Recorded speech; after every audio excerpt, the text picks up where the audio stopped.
یہ فلسطین کی عظیم ماں کی ایک کہانی ہے جو دل کو دہلا دینے والی ہے۔ جو ہی فون کی گھنٹی بجی میرا دل عجیب سا ہونے لگا، دل کی دھڑکن تیز تھی اور ایک انجان سا خوف میرے جسم میں دوڑ گیا۔ میں جانتی تھی آج کچھ ایسا سننے کو ملنے والا ہے جو میری پوری زندگی بدل دے گا۔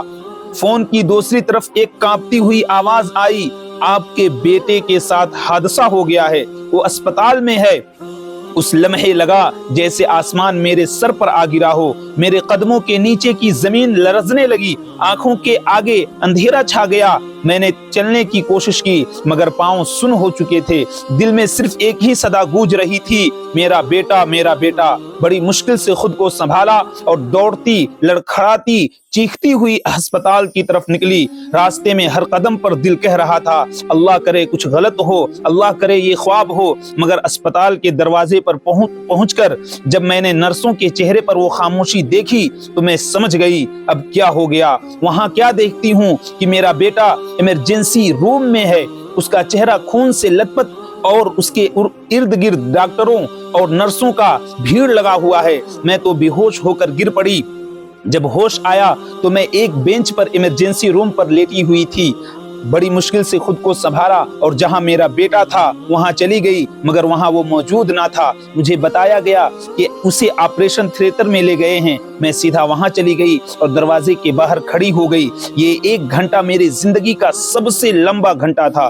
مجھے تو ایسے محسوس ہو رہا تھا کہ وقت آگے بڑھنے کے بجائے صرف رکا ہی نہیں بلکہ الٹا چلنے لگا ہے۔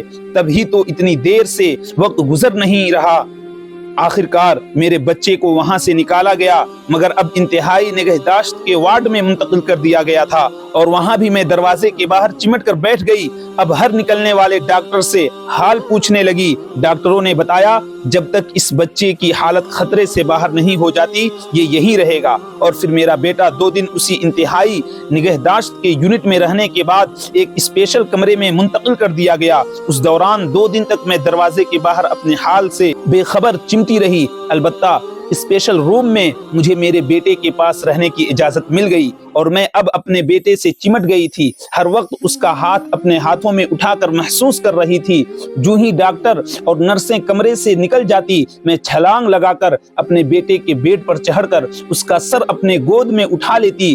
2 دن بعد اس نے آج پہلی بار ہلکی سی آنکھیں کھولی تھی، ذرا مسکرا کر پھر اپنی آنکھیں بند کر لی اور سو گیا۔ میں بھی اپنا چہرہ بیٹے کے رخسار پر رکھ کر سو گئی، گویا کہ میں نے بچپن سے آج تک نیند ہی نہ کی ہو۔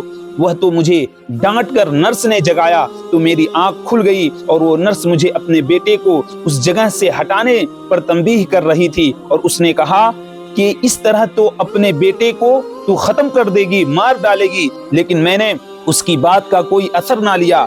اس پر فوراً اس نے ڈاکٹر کو بلایا جس نے آ کر مجھے کچھ بھی نہ کہا بلکہ میرے ہاتھ میں ریموٹ کنٹرول دے دیا اور کہنے لگا، لو یہ ٹی وی دیکھو، اس میں حقیقی ماؤں کو بھی دیکھنا۔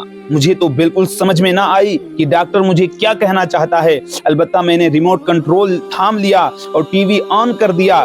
اس وقت مقبوضہ فلسطین کی ایک فلم چل رہی تھی جس نے فوراً میرے رونگٹے کھڑے کر دیے۔ اس فلم میں ایک فلسطینی ماں اپنے نوجوان بیٹے کو جہاد کے حملے کے لیے الوداع کر رہی تھی، اسے گلے لگ کر ایسے رخصت کر رہی تھی جیسا بیٹا کہیں سیر و تفریح کے لیے جا رہا ہے۔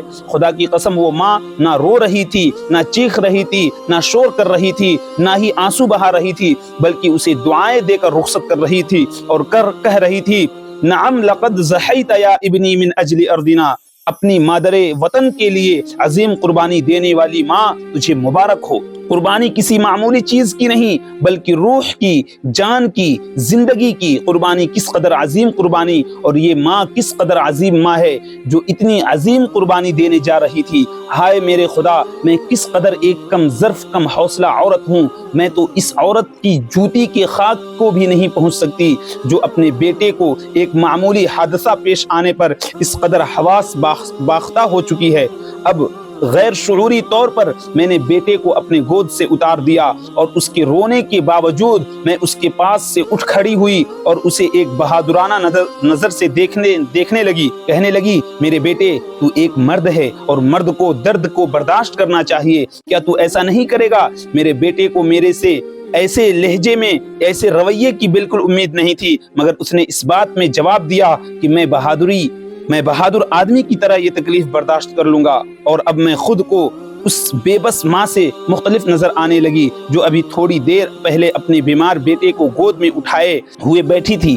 اس کے بعد میں بیڈ پر بیٹھی تھی، میں ہسپتال سے وہاں سے اٹھ کر باہر نکل آئی اور دعا مانگنے لگی کہ اے اللہ، تو مجھے فلسطین ماؤں جیسی قربانی کی آزمائش میں نہ ڈالنا جنہیں جان مال کے ساتھ ساتھ اولاد کی بھی قربانی دینی پڑتی ہے۔ آج میرے آنسو بھی تھم چکے تھے اور سکون بھی ہو چکی تھی، اور پہلی بار بیٹے کی بیماری کے بعد آرام کی نیند سوئی ہوئی تھی۔ تو میرے دوستوں، یہ تھا ایک ماں کا واقعہ۔ اس واقعے سے ہمیں سبق ملتا ہے کہ ہم اللہ رب العزت کے راہ میں اپنے جان و مال کی قربانی دے سکتے ہیں۔ امید ہے کہ آپ تمام لوگوں کو بات سمجھ میں آ گئی ہوگی۔ اس کلپ کو شیئر کریں، چینل پر نئے ہیں تو چینل کو سبسکرائب کر دیں۔ السلام علیکم ورحمۃ اللہ وبرکاتہ۔